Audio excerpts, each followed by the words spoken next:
अभी जाकर एक और प्रेस कॉन्फ्रेंस करनी है जिसमें नेशनल कॉन्फ्रेंस के उमर अब्दुल्ला साहब आ रहे हैं। हम उनको वहाँ पर डिले नहीं करना चाहते हैं। वो 4:15 बजे की वो प्रेस कॉन्फ्रेंस है, इसलिए हम तत्काल यहाँ से चले जाएंगे। लेकिन आज क्योंकि महत्वपूर्ण बातें हुई हैं, हमारे साथी विस्तार से आपको और बता देंगे।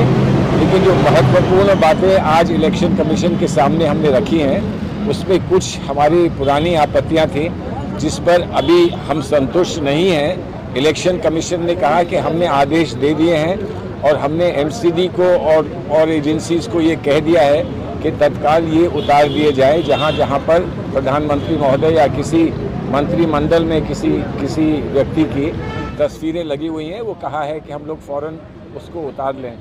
हमने उसके साथ साथ ये भी कहा कि प्रधानमंत्री जी की जहाँ फ़ोटो लगती है वो तो अपनी जगह एक बात है, लेकिन प्रधानमंत्री जी जो कहते हैं, भाषणों में कहते हैं, उसका हमें बहुत दुख हुआ है। जो उन्होंने बात ये कही है हमारे मैनिफेस्टो के बारे में कि झूठ का पुलंदा है, इसका हमें बड़ा दुख है। आप कहीं भी डिसएग्री कर सकते हैं किसी और पार्टी के साथ, आप उसके तर्क दे सकते हैं, आप उसका कटाक्ष कर सकते हैं, लेकिन ये कहना कि एक राष्ट्रीय स्तर की पार्टी जो हमारे राष्ट्रीय आंदोलन में सम्मिलित रही, वो ऐसा झूठ का पुलंदा अपने मैनिफेस्टो में लिखेगी, जबकि एक बहुत अच्छा मैनिफेस्टो लिखा गया है। साथ ही साथ उन्होंने ये भी कह दिया कि ये आज़ादी से पहले जो यहाँ व्यवस्थाएं थीं या जो वातावरण था, जिसमें कि जो पार्टियाँ आज़ादी का विरोध कर रही थीं या हमारे सेक्युलर समाज का विरोध कर रही थीं, उन पार्टियों का ये मैनिफेस्टो लगता है। इस बात का हमें अत्यंत दुख है और हम ये समझते हैं कि हिंदुस्तान के, इस देश के प्रधानमंत्री को ऐसी बात कहने का कोई अधिकार नहीं है। इस बात को हमने इलेक्शन कमीशन के सामने रखा है और उनसे विशेष आग्रह किया है कि इसको गंभीरता से वो लें और इस पर जो कार्रवाई कर सकते हैं वो कार्रवाई तत्काल करें। अब हमारे साथी अभी पवन खेरा जी यहाँ पर हैं और मुकुल जी हैं, सप्पल जी हैं।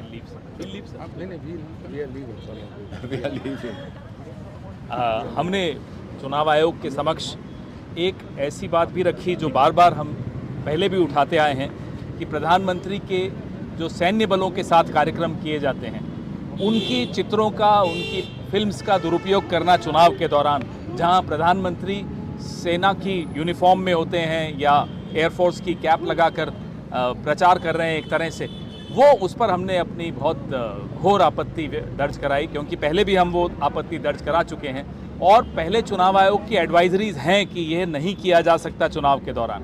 तो आज हमने चुनाव आयोग को उनकी अपनी एडवाइजरीज भी स्मरण कराई कि ये आप ही की एडवाइजरीज हैं और ये बार बार रिपीट ऑफेंडर है बीजेपी, उस दिशा में भी चुनाव आयोग को कदम उठाने चाहिए।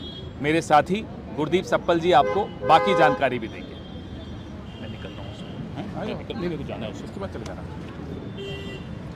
एक जो और मुद्दा आज हमने उठाया, पिछली बार जब इलेक्शन कमीशन को मिले थे तो हमने फ्री स्पीच का मुद्दा भी उठाया था और जो डिफेमेटरी पोस्ट है भारतीय जनता पार्टी के हैंडल पर, जो बहुत सारी ऐसी विभाजक कंटेंट वो बना रहे हैं, वो उनके हैंडल से पोस्ट हो रही है, उसकी शिकायत की थी।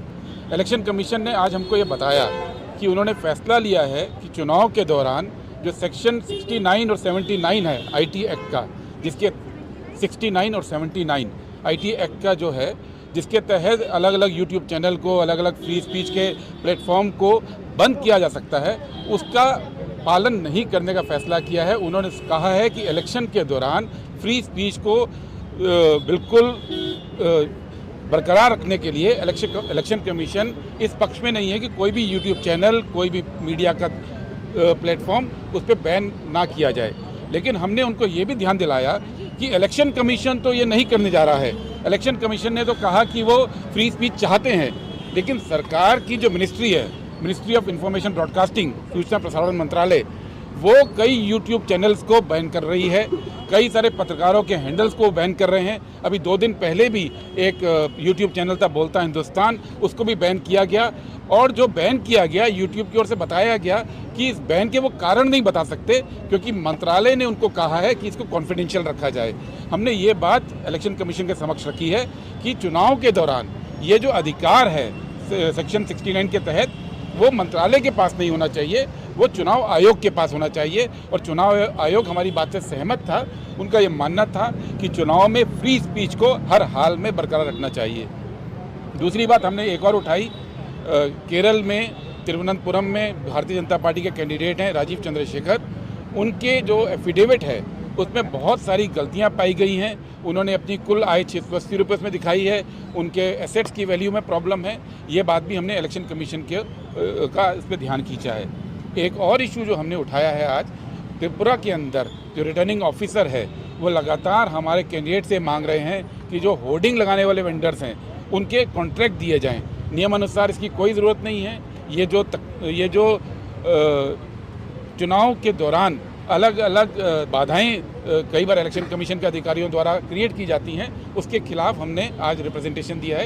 इलेक्शन कमीशन ने कहा है कि वो लगातार इन चीज़ों के ऊपर फैसला ले रहे हैं और पॉजिटिव फैसला लेने का आज उन्होंने हमें आश्वासन दिया है। और एक इशू और था, बस